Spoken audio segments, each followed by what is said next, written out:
नमस्कार, मी राहुल कुलकर्णी.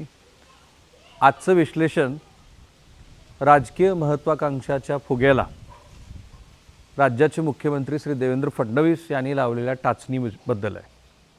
आणि ते फक्त एकनाथ शिंदे यांच्याबद्दलच नाही आहे, तर राष्ट्रवादी काँग्रेसनं त्यांचा अर्थमंत्री पदावरचा दावा जवळपास सोडून द्यावा अशी स्थिती आहे.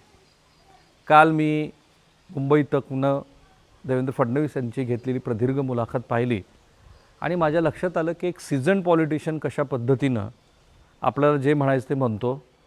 काही वेळेला आपणच पूर्वी घेतलेल्या भूमिकेला छेद देत नव्याने मांडणी करतो आणि जे अर्थशास्त्र बरोबर नाही आहे त्या अर्थशास्त्राची सुद्धा आकडेमोड वगैरे करून तेच कसं बरोबर असं सांगायला लागतो. काय आहे की महाराष्ट्राच्या राजकारणामध्ये एकही दिवस स्थिर नाही आहे आणि त्यात रोज नवीन काहीतरी घडतं आहे. मी फुगा जो म्हणालो तो राजकीय महत्त्वाकांक्षाच्या अनुषंगाने म्हणालो आणि म्हणून आजचं विश्लेषण शेवटपर्यंत पहा. तुम्हाला लक्षात येईल की महाराष्ट्रामध्ये या मुलाखतीमध्ये आगामी एखाद्या संघर्षाची नांदी असू शकते. ती का असं मी म्हणतो आहे हे या मुलाखतीच्या विश्लेषणाचा शेवटचा भाग बघेपर्यंत तुमच्या लक्षात आलेला असेल. चॅनल अर्थातच सबस्क्राईब करा. माझं असं मत आहे की एकनाथ शिंदे हे भारतीय जनता पार्टीचे असे विद्यार्थी आहेत की ते स्वतःचा स्वतंत्र राजकीय पक्ष चालवत आहेत, पण ज्या ज्या खेळी भारतीय जनता पार्टी करते त्याला ते चोख प्रत्युत्तर देत आहेत.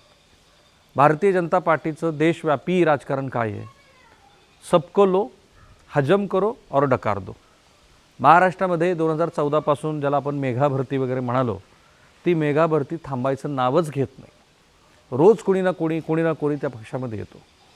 हे काय राजकारण आहे? तर आपला जिथे वाटा नाही आहे, जिथे राजकीय अस्तित्व नाही आहे, तिथे दुसऱ्या पक्षातले लोक फोडा, आपल्याकडं घ्या, ते पवित्र अपवित्र वगैरे ह्याचा विचार लोकांनी करावा. भाजप करणार नाही आणि त्यातनं पक्षविस्तार करा. भारतीय जनता पार्टी असा एकमेव राजकीय पक्ष आहे महाराष्ट्रातल्या गेल्या 3 विधानसभा निवडणुकीतला की ज्यांनी प्रत्येक वेळेला आमदारांचं संख्याबळ 100हून क्रॉस केलं आणि ते आपल्या मित्रपक्षाचा जवळ घेऊन गोड बोलून राजकीय अर्थाने काटा काढतात. हे पण आता सिद्ध झालं आहे देशपातळीवरती. म्हणजे काय? तर एकनाथ शिंदे यांना त्याची पूर्ण कल्पना आहे की त्यांची स्पर्धा ही भाजपबरोबर आहे. आणि मी का म्हणालो की ते भाजप शाळेतले परफेक्ट विद्यार्थी आहेत? कारण जे जे भाजप करतं आहे ते सगळं एकनाथ शिंदे करत आहेत. जमेल त्यांना आपल्याकडं घेत आहेत, त्यांच्या गळ्यात शिवसेनेचा गमछा टाकतायत आणि त्यांना पदं देतात. म्हणजे नीलम गोरे किती नाराज झाल्या याला फारसं महत्त्व नाही त्यांच्या लेखी, ज्यावेळेला ते सचिन अहिर यांना उपसभापती करतात, किंवा सोलापुरातनं अचानकपणे ज्योती वाघमारे यांना राज्यसभेचं सदस्य होण्याची संधी मिळते. तर ह्या बाबी ते का करतायत? तर त्यांना हे माहिती आहे की पक्ष कुठे वाढतो. एक, तुमची स्वतःची राजकीय कार्यक्षमता इतकी असली पाहिजे की 24 तास तुम्ही उपलब्ध आहेत. परफेक्ट एकनाथ शिंदे. 2, स्वतःच्या भावभावनेपेक्षा सध्याची गरज काय ओळखून त्याप्रमाणे काम करतात. परफेक्ट एकनाथ शिंदे.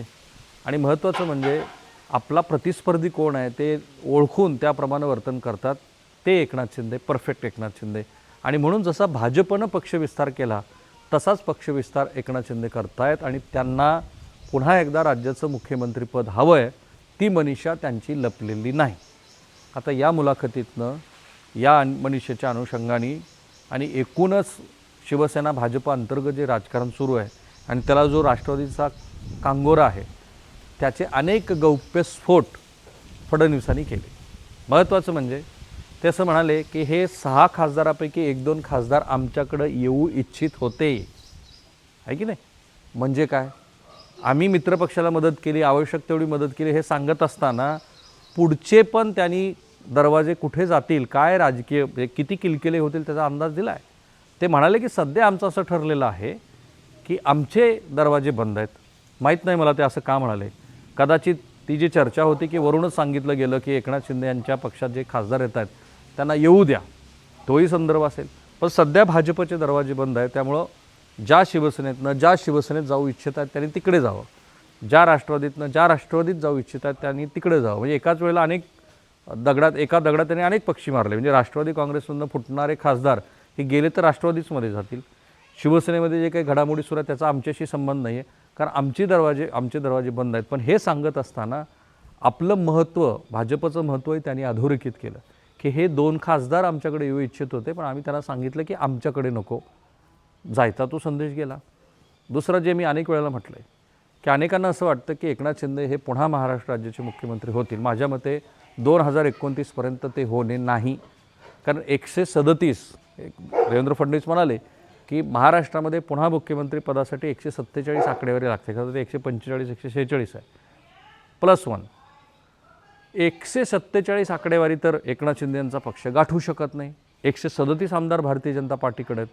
मग देवेंद्र फडणवीस यांचं समत आहे की कोणी काहीही करू दे, महाराष्ट्रामध्ये 2029पर्यंत भारतीय जनता पार्टीचाच मुख्यमंत्री असेल. आमचे वरिष्ठसुद्धा असं करणार नाहीत असं स्पष्टपणे त्यांनी सांगितलं. म्हणजे जे काही एकनाथ शिंदे आणि मंडळींना वाटत होतं, ती जी काही त्यांची राजकीय महत्त्वाकांक्षा होती त्याला त्यांनी बरोबर टाचणी लावली. आणि त्याचबरोबर एकनाथ शिंदे यांच्याकडचे ते मुख्यमंत्री झाल्यानंतर 50,000 कोटीचे प्रकल्प कसे रद्द केले त्याची कहाणी पण त्यांनी सांगितली.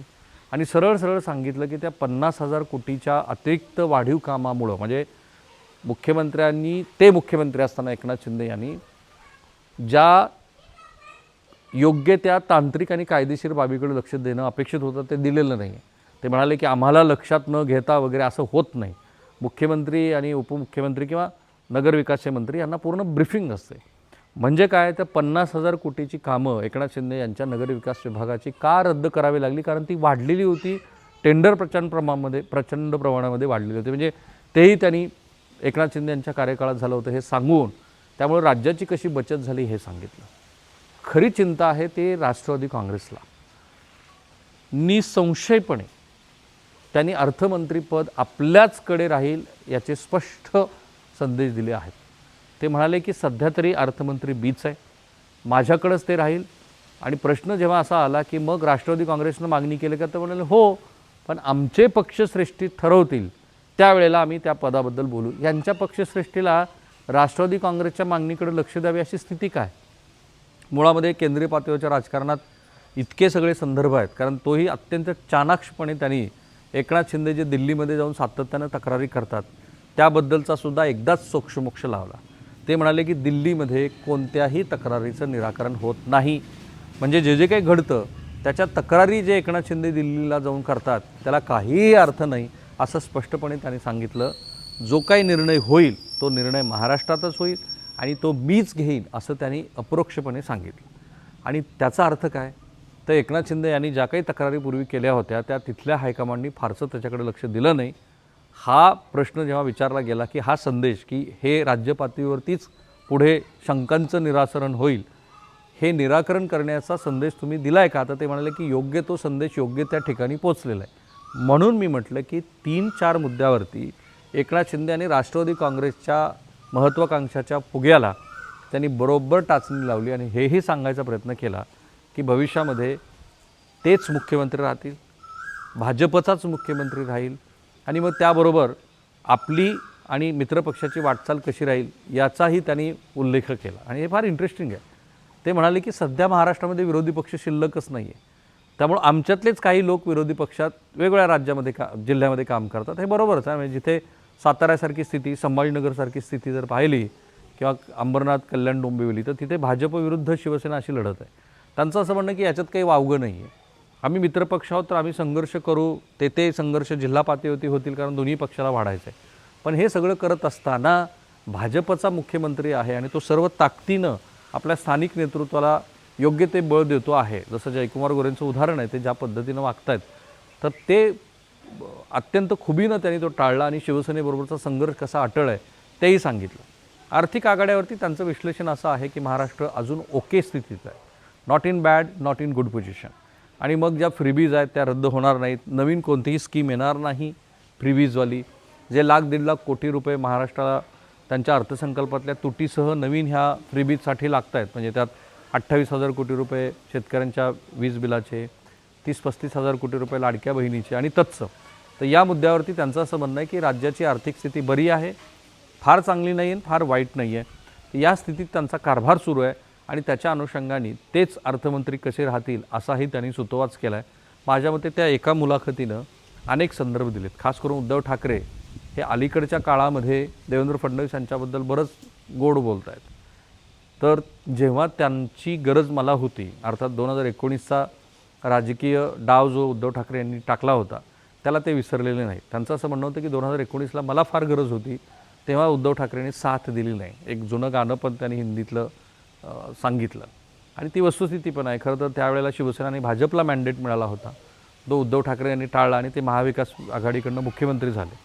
आज स्थितीमध्ये असं दिसतं आहे की उद्धव ठाकरे यांच्याबद्दल ना त्यांना प्रेम आहे ना वैरभाव आहे. कारण जो काही वैरभाव आहे तो आता एकनाथ शिंदे यांनी त्यांची अख्खी शिवसेना काढून घेतली आणि त्याचंही समर्थन देवेंद्र फडणवीस यांनी केलं की अखिलेश आणि मुलायमसिंग यादव यांच्यात जेव्हा संघर्ष झाला त्यावेळेला सगळा समाजवादी पक्ष हा अखिलेशकडे गेला किंवा एन टी रामाराव यांच्या विरोधामध्ये चंद्राबाबू नायडू यांनी ज्यावेळेला बंड केलं त्यावेळेला संपूर्ण पक्ष चंद्राबाबू नायडू यांच्याकडे कसा गेला, कारण तोच खरा पक्ष होता अशी त्यांची मांडणी आहे.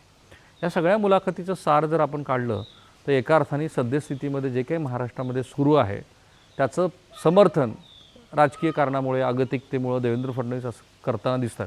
माझ्या मते येणाऱ्या काळामध्ये महाराष्ट्राचा इतिहास जेव्हा लिहिला जाईल त्यावेळेला 2019 पासून ते 2026पर्यंतच्या सगळ्या राजकीय घडामोडींचं एक काळं पान त्याच्यामध्ये असेल आणि फडणवीसांची इच्छा असो किंवा नसो, ही ऑल्सो नीड टू प्ले, म्हणजे त्याच्यात त्यांची भूमिकासुद्धा तिथं डिफाईन होईल आणि लोक ठरवतील की आजच्या कॉन्टेक्स्टमध्ये फडणवीस जे म्हणतात ते बरोबर आहे का.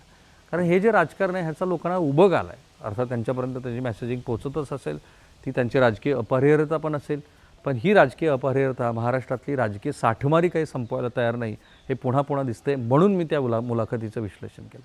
थांबूया आपण इथे. चॅनल सबस्क्राईब करायला विसरू नका. थँक्यू.